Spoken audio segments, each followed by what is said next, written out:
welcome back to the channel. And today we're going to be doing a little bit of work on the Mojalian, and we're going to be fitting one of these Samoa MX6 transmitter and receivers. I run this in my Creighton, love it. At the moment,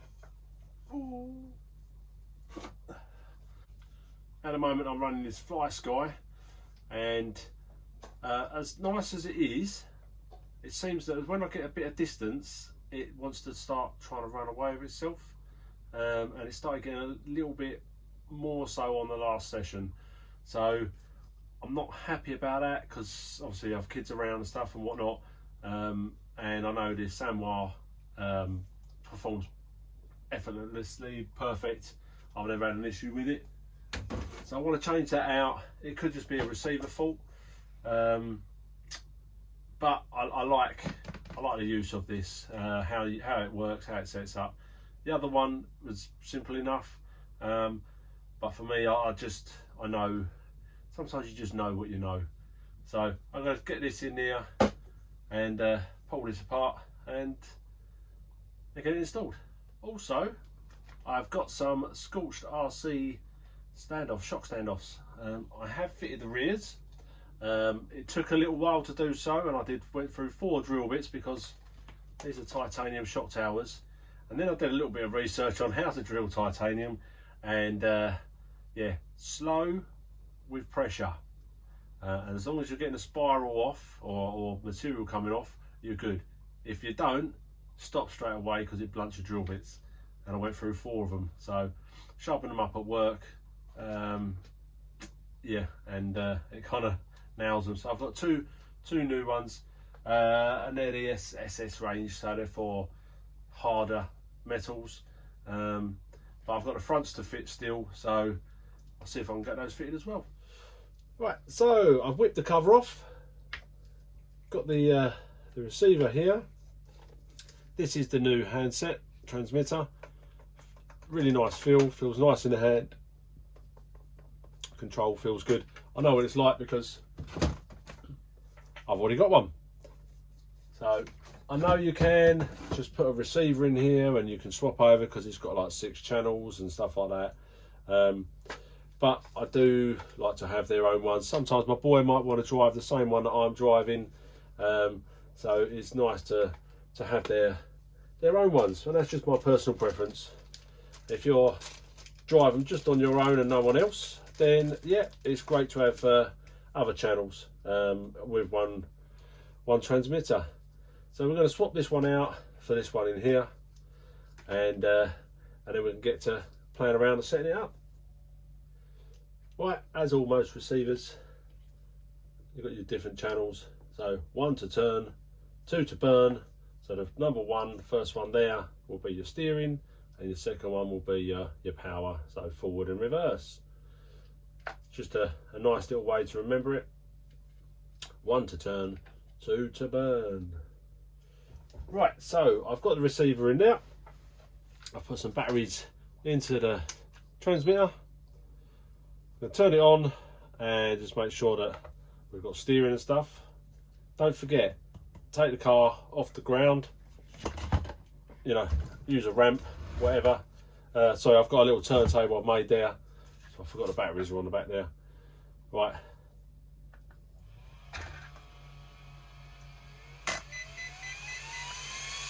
Okay.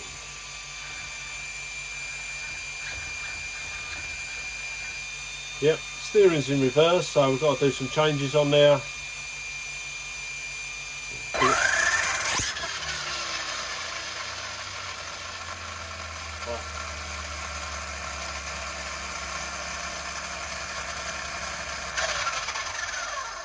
There you go, and that's why you take it off the ground, because when I gave it gas, it started to go. I tried to brake it, it accelerated even more. So I've got to calibrate this to the ESC. So, but in order to do that, I need to go start and select at the same time till it bleeps, and then I can do the full acceleration, center, and brake. So let's have a little go. Hold down select, lock that on.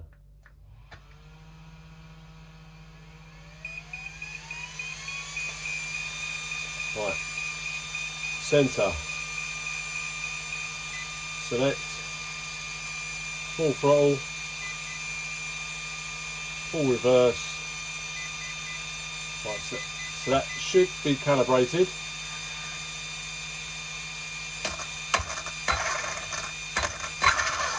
There we go. Now you can touch the gas and reverse, forward, reverse. So that's calibrated to that now. So now what I'll do is I've got to go to like the steering trims and all that and set them all out. I'll turn the steering to the opposite way round. So I'm going to go in and have a little play around with the settings and then I'll come back to you. Right, so got the controller, everything's all sorted out now. Reverse the steering and got everything set up how I need it to be. I set the endpoints on there, so made sure the endpoints wasn't overstretching the servo. Brilliant, sorted, all good.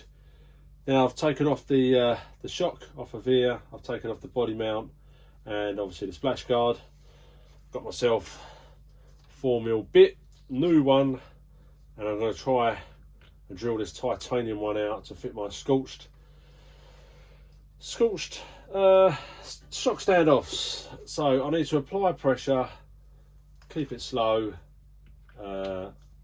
Hopefully we're going to be all good. Let's give it a go. Right, gently does it. 15 minutes later. Right, we're almost through. Whew, I'd take a break there.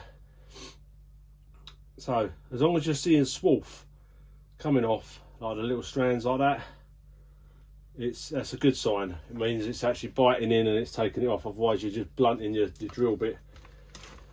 So I've got to get a lot of force on this, but we're there, we're getting there. So I've got my body into it. Well, finally got there in the end.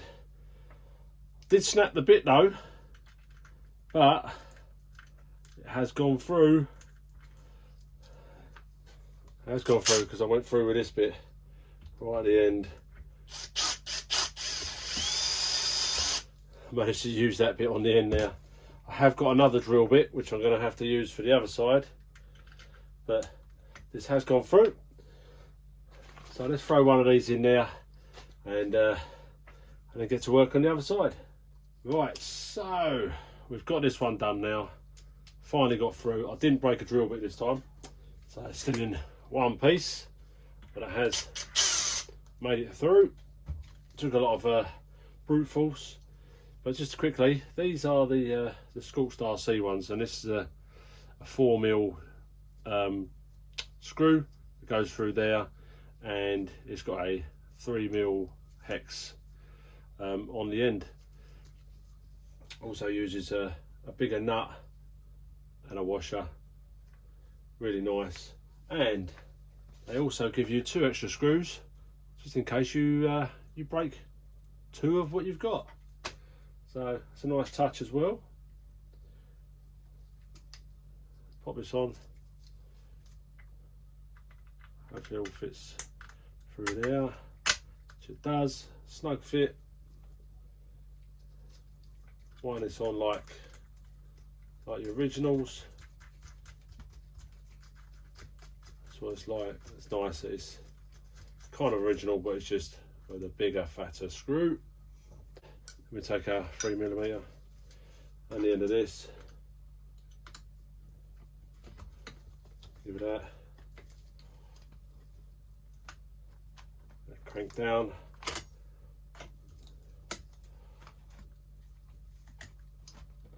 Make sure it's nice and tight. That's it. Crank down on there, and then we can start reassembling the shock.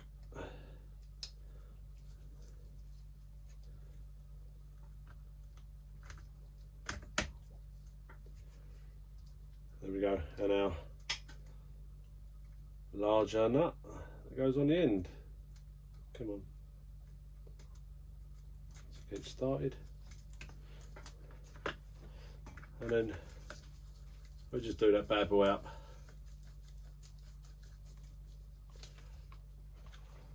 That's it. Now we've got nice sturdy shocks all the way round.